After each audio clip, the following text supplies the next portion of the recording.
గడియారం నడుస్తూ ఉంటుంది. పగలు రాత్రి మారుతూ ఉంటాయి. కానీ కాలం అంటే కేవలం గడియారంలో చూపే గంటలేనా? గడియారంలో చూపే సమయం కేవలం భూమి తన చుట్టూ తాను తిరగడం, సూర్యుని చుట్టూ తిరగడం వల్ల ఏర్పడిన కొలత మాత్రమే. కానీ వేదాలు, ఉపనిషత్తులు, పురాణాలు చెప్పిన కాలం దీనికి మించిన ఒక శక్తి. అది సృష్టిలోని ప్రతి అణువును, ప్రతి జీవిని నడిపించే ఒక అదృశ్య శక్తి. ఆధునిక విజ్ఞానం ఇంకా పూర్తి స్థాయిలో అర్థం చేసుకోలేని ఒక మహారహస్యం. ఈ వీడియోలో మనం వేదాలు చెప్పిన కాలం యొక్క లోతైన అర్థాన్ని, దాని శక్తిని, మానవ జీవితంలో దానికి ఉన్న సంబంధాన్ని తెలుసుకుందాం. మనకు కనిపించే కాలం ఉదయం, మధ్యాహ్నం, రాత్రి, నిమిషాలు, గంటలు, రోజులు, ఇవన్నీ మన సౌలభ్యం కోసం మనం చేసుకున్న కొలతలు. ఇవి మన గ్రహం యొక్క కదలిక మీద ఆధారపడి ఉంటాయి. కానీ మన ఆధ్యాత్మిక గ్రంథాలు చెప్పిన కాలం అనేది ఈ కొలతలకు అతీతమైనది. అది సకల చరాచర సృష్టికి మూలమైన ఒక శక్తి. వేదాలు, ఉపనిషత్తులు కాలం గురించి చాలా లోతైన వివరణలు ఇచ్చాయి. కాలమే అన్ని ప్రాణుల పుట్టుక, జీవనం, మరణాన్ని నడిపించే అధిపతి. అంటే మన పుట్టుక నుంచి మరణం వరకు జరిగే ప్రతి సంఘటన, ప్రతి మార్పు కాలం యొక్క ఆధీనంలోనే ఉంటుంది. ఒక మనిషి ఎప్పుడు పుట్టాలి, ఎంత కాలం జీవించాలి, ఎప్పుడు మరణించాలి అనేది కాలం యొక్క నిర్ణయమే. భగవద్గీతలో శ్రీకృష్ణుడు అర్జునుడికి తన విశ్వరూపాన్ని చూపించినప్పుడు చెప్పిన మాటలు చాలా ముఖ్యమైనవి. శ్రీకృష్ణుడు ఇలా అంటాడు, నేనే కాలం, లోకాల వినాశకర్తనే ఉన్నాను. ఈ మాటల ద్వారా కృష్ణుడు కాలం కేవలం జీవనాన్ని మాత్రమే కాదు, సమస్త లోకాల వినాశనాన్ని కూడా నియంత్రించే శక్తి అని స్పష్టం చేశాడు. కాలం అంటే పుట్టించడం, పెంచడం మాత్రమే కాదు, సమస్తాన్ని తనలో లీనం చేసుకోవడం కూడా. మన జీవితంలో మనం కాలాన్ని నిమిషాలు, గంటలు, రోజులు, సంవత్సరాలుగా కొలుస్తాం. ఈ కొలతలు మన సాధారణ జీవితానికి సరిపోతాయి. కానీ వేదాలలో కాలం కొలత చాలా పెద్దదిగా ఉంటుంది. వేదకాలం యుగాలు, మన్వంతరాలు, కల్పాలుగా ఉంటుంది. ఒక్కో యుగానికి లక్షల సంవత్సరాలు ఉంటాయి. 4 యుగాలు, కృతయుగం, త్రేతాయుగం, ద్వాపర యుగం, కలియుగం అన్ని కలిపి ఒక మహాయుగం అవుతుంది. ఇలాంటి 71 మహాయుగాలు కలిపి ఒక మన్వంతరం అవుతుంది. 14 మన్వంతరాలు కలిపి బ్రహ్మదేవుని ఒక పగలవుతుంది. బ్రహ్మకు ఒక రోజు అంటే మనకు కోట్ల సంవత్సరాలు. ఈ కాలమానం చూస్తే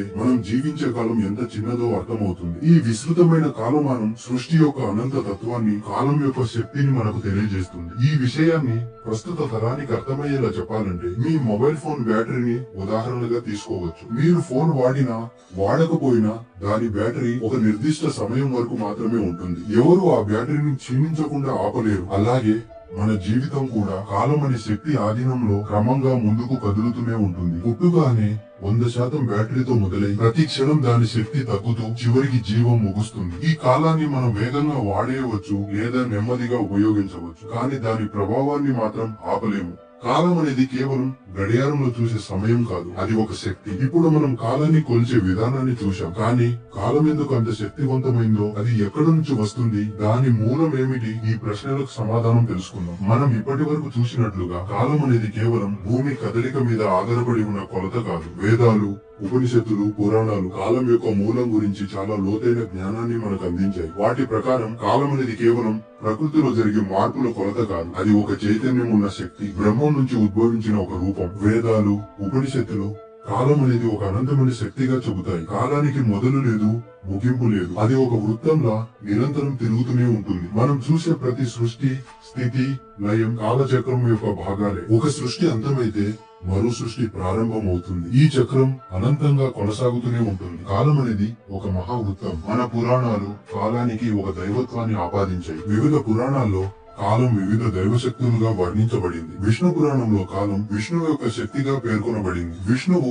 సృష్టిని, స్థితిని నిర్వహిస్తాడు కాబట్టి ఆయన కాలాన్ని కూడా నియంత్రిస్తాడు. కాలచక్రం విష్ణువు యొక్క సంకల్పం నుంచి మొదలవుతుందని పురాణాలు చెబుతాయి. విష్ణువు యొక్క నాభి నుంచి వెలువడిన పద్మం నుంచి బ్రహ్మదేవుడు పుట్టాడు. ఆ బ్రహ్మ సృష్టిని మొదలు పెట్టాడు. ఈ సృష్టి అంతా కాలం ఆధీనంలోనే జరుగుతుంది. అందుకే విష్ణువును కాలరూపుడు అని కూడా పిలుస్తారు. ఇక శివపురాణంలో శివుడిని మహాకాళేశ్వరుడు అని పిలుస్తారు. దీని అర్థం కాలాన్ని నియంత్రించే శక్తి, కాలాన్ని కూడా శాసించే శక్తి శివుడికి ఉందని ఈ పేరు తెలియజేస్తుంది. సృష్టిలోని ప్రతిదీ కాలం యొక్క ప్రభావానికి లోనవుతుంది, కానీ శివుడు కాలాన్ని జయించిన వాడు. మహాకాళేశ్వర దేవాలయంలో మహాకాలుడు కాలానికి అతీతుడై ఉన్నాడు. ఇది కేవలం ఒక దేవుని పేరు మాత్రమే కాదు, కాలం అనే శక్తికి శివుడు అధిపతి అని చెప్పే ఒక ఆధ్యాత్మిక సత్యం. చివరిగా భాగవత పురాణం సృష్టి, స్థితి, లయ అన్ని కాలచక్రం ఆధారంగా జరుగుతాయని వివరిస్తుంది. ఈ పురాణంలో కాలం ఒక చక్రంలో తిరుగుతూ ప్రతి యుగాన్ని, ప్రతి మన్వంతరాన్ని నడిపిస్తుంది. కాలాన్ని పురుషోత్తముడైన భగవంతుని శక్తిగా ఈ పురాణం వర్ణిస్తుంది. సమయం అనేది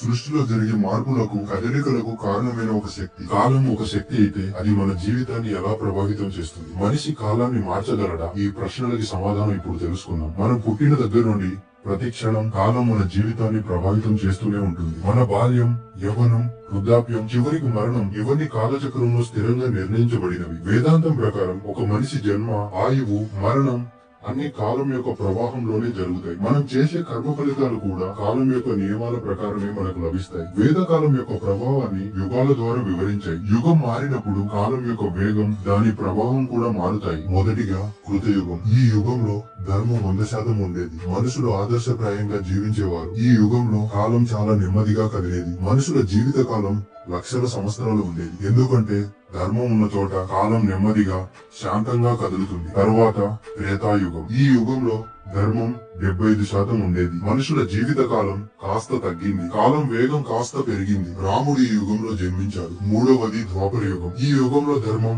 50% ఉండేది. కలహాలు, యుద్ధాలు పెరిగినవి. కాలం వేగం మరింత పెరిగింది. కృష్ణుడు ఈ యుగంలో జన్మించాడు. చివరిగా కలియుగం. ఈ యుగంలో ధర్మం కేవలం 25% మాత్రమే ఉంటుంది. కాలం వేగం అత్యంత వేగంగా ఉంటుంది. అందుకే ఈ యుగంలో మనుషుల జీవిత కాలం చాలా తక్కువగా ఉంటుంది. నేటి సమాజంలో ఉన్న అశాంతి, కలహాలు అన్ని ఈ కాలం యొక్క వేగం వల్లనే అని వేదాలు చెబుతాయి. కృష్ణుడు చెప్పిన మరో ముఖ్యమైన విషయం, కాలానికి, మన కర్మలకి ఫలితం ఇచ్చే శక్తి ఉంటుంది. మనం చేసే ప్రతి కర్మ మంచి అయినా చెడు అయినా కాలచక్రంలో దాని ఫలితం కోసం ఎదురు చూస్తూ ఉంటుంది. మనం ఒక విత్తనం నాటితే కాలం దానిని చెట్టుగా మార్చి ఫలాలిస్తుంది. అలాగే మనం ఏం విత్తామో కాలం దాన్ని పండించి మనకే తిరిగి ఇస్తుంది. మంచి కర్మలు చేస్తే మంచి ఫలితాలు, చెడు కర్మలు చేస్తే చెడు ఫలితాలు వస్తాయి. ఈ మొత్తం ప్రక్రియ కాలం అనే శక్తి ఆధీనంలోనే జరుగుతుంది. మరి మనం కాలాన్ని మార్చగలమా? కాలం మన కర్మ ఫలితాలను ఇస్తుంది అంటే మనం కాలాన్ని ఎలా ఉపయోగించుకోవాలి? దీని గురించి తెలుసుకుందాం. కాలం అనేది ఒక శక్తి. మనం దాని ప్రభావాన్ని పూర్తిగా ఆపలేకపోయినా దానిని అర్థం చేసుకొని దానితో సామరస్యంగా జీవించడం ద్వారా దాని ప్రభావాన్ని సానుకూలంగా మార్చుకోవచ్చు. వేదాలు చెబుతున్న సత్యం ఏమిటంటే కాలం అనేది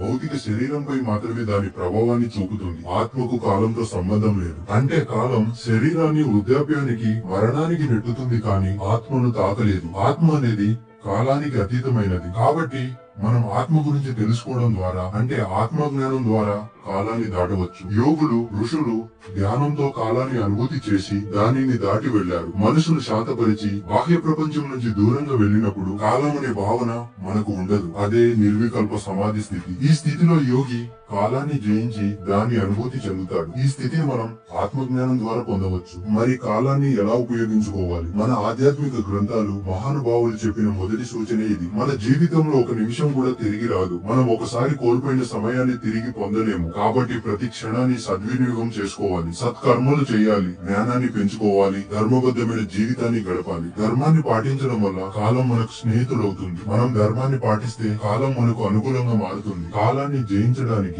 ఈ 3 మార్గాలు ముఖ్యమైనవి. మొదటిగా ధ్యానం. మనసును శాంతపరిచి కాలాన్ని అనుభూతి చెందడానికి సహాయపడుతుంది. రెండవది భక్తి. మనం కాలాన్ని భగవంతుని శక్తిగా స్వీకరించి దాని భయాన్ని వదిలివేయవచ్చు. చివరిగా జ్ఞానంతో మనం ఆత్మసత్యాన్ని తెలుసుకొని కాలానికి అతీతంగా ఉండవచ్చు. మన జీవితంలో ప్రతి పనికి ఒక గడువు ఉంటుంది. ఆ గడువు లోపల మనం మంచి పనులు పూర్తి చేయాలి. లేకపోతే కాలం మనకు నష్టం కలిగిస్తుంది. కాలం కేవలం గడియారంలో చూసే సమయం కాదు, అది సృష్టిని నడిపించే ఒక మహాశక్తి. కాలం మన చేతిలో గడియారం పట్టుకొని మన జీవితాన్ని కొలుస్తుంది. కాబట్టి కాలానికి భయపడకండి, దానిని గౌరవించండి. ప్రతి క్షణాన్ని సద్వినియోగం చేసుకోండి. సమయాన్ని మించి ఉన్న ఆత్మ సత్యాన్ని తెలుసుకోవడానికి ప్రయత్నించండి. అప్పుడే మనం కాలం యొక్క ప్రభావాన్ని జయించి శాశ్వతమైన ఆనందాన్ని పొందగలం. ఈ వీడియో మీకు నచ్చినట్లయితే లైక్ చేసి సబ్స్క్రైబ్ చేయండి. నమస్కారం.